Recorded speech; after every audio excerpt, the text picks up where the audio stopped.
Hello friends, welcome to Moni classes. आज हम Hindi pedagogy में वाचन या पठन के प्रकार पढ़ेंगे। इस एग्ज़ाम में आपके क्वेश्चंस पूछे जाते हैं, तो इसे आप अच्छे से समझिएगा। वाचन के जो प्रकार होते हैं वो दो तरीके से हम समझाएंगे, एक शिक्षक के संदर्भ में और दूसरा छात्र के संदर्भ में। शिक्षक के संदर्भ में वाचन, जिसमें पहला आता है आदर्श वाचन। आदर्श वाचन जो होता है वो छात्रों के समक्ष पाठ्य सामग्री को जब शिक्षक स्वयं वाचन करके प्रस्तुत करता है तो उसे आदर्श वाचन कहा जाता है। जब कक्षा में जो कक्षा 1 से 5 तक के बच्चे होते हैं तो शुरुआती तौर पे बच्चों को पढ़ना अच्छे से नहीं आता है, तो जो शिक्षक होते हैं वो लिखित पाठ्य जो पुस्तक होता है उसे पढ़ते हैं और बच्चे उसे सुनते हैं। दूसरा होता है अनुवाचन। अनुवाचन में श्रोताओं की उपस्थिति में औपचारिक शैली से किसी कविता, गद्य, भाषण या अन्य लिखाई के पाठ करने की क्रिया होती है। अनुवाचन में जो होता है पहले शिक्षक बोलते हैं फिर छात्र बोलते हैं। जैसे बच्चों को गिनती सिखाई जाती है तो उसमें पहले टीचर बोलते हैं, फिर पीछे से बच्चे बोलते हैं। पहाड़ा हो गया, प्रार्थना हो गया। तीसरा जो होता है वो है अनुकरण वाचन। यह कक्षा में शिक्षक के वाचन के उपरांत बच्चों द्वारा उसको दोहराए जाने से संबंधित होता है। इसमें छात्र और शिक्षक दोनों सक्रिय होते हैं। जब आदर्श वाचन किया जाता है तो बच्चे उसे अच्छे से देखते हैं और उसका अनुकरण करते हैं, तो यही अनुकरण वाचन है। उसके बाद है छात्र के संदर्भ में वाचन 3 प्रकार के हैं, जिसमें आता है पहला सस्वर वाचन। सस्वर वाचन, सस्वर से समझ में आ रहा है कि स्वर सहित उच्चारण जो इसमें किया जाता है। अर्थ ग्रहण करके पढ़ना, सहज भाव के साथ अर्थ ग्रहण करके जो पढ़ा जाता है वो पठन कौशल होता है और इसमें स्वर सहित वाचन को सस्वर वाचन कहते हैं। सस्वर वाचन में कक्षा 1 से लेकर 5 तक सस्वर वाचन करवाया जाता है।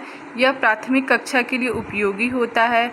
इसमें बच्चा जब स्वर सहित उच्चारण करता है तो उसमें जो उच्चारण करने में उसकी त्रुटियां होती है, जो शब्दों में त्रुटियां होती है, वह सही हो जाती है इसे सस्वर वाचन करने से। नाटक, एकांकी, उपन्यास जो संवाद शैली पदों व लिखी जाए ऐसी विधा जो होती है वो सस्वर होता है। दूसरा आता है मौन वाचन। पहला जो सस्वर वाचन था वो कक्षा 1 से 5 के लिए उपयोगी था और उससे आगे की जो कक्षा 6 से 8 है या आगे जितने भी, उसमें मौन वाचन उपयोगी होता है। तो मौन वाचन, लिपि या लिखित पाठ को बिना होठ हिलाए मन में मनन करते हुए पठन करना मौन वाचन कहलाता है। इसमें जो कल्पना शक्ति, तर्क शक्ति, चिंतन शक्ति को विकसित करने के लिए यह उपयोगी होता है।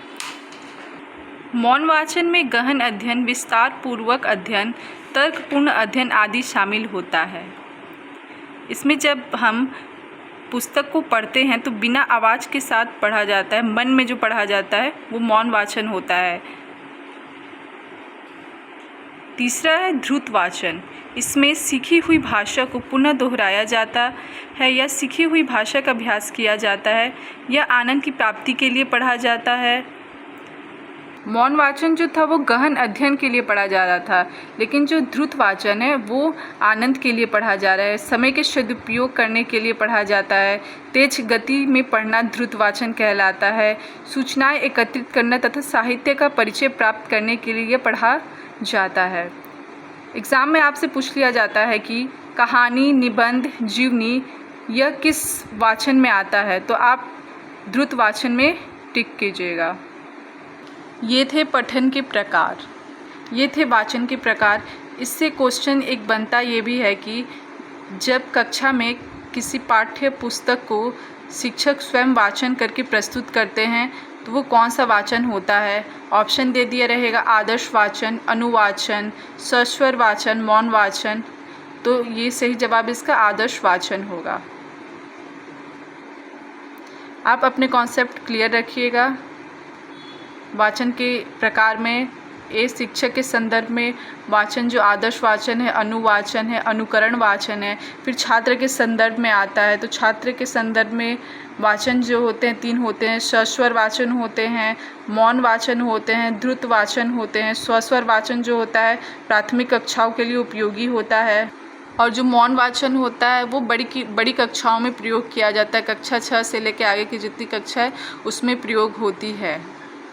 आई होप आपको कॉन्सेप्ट क्लियर हो गया हो।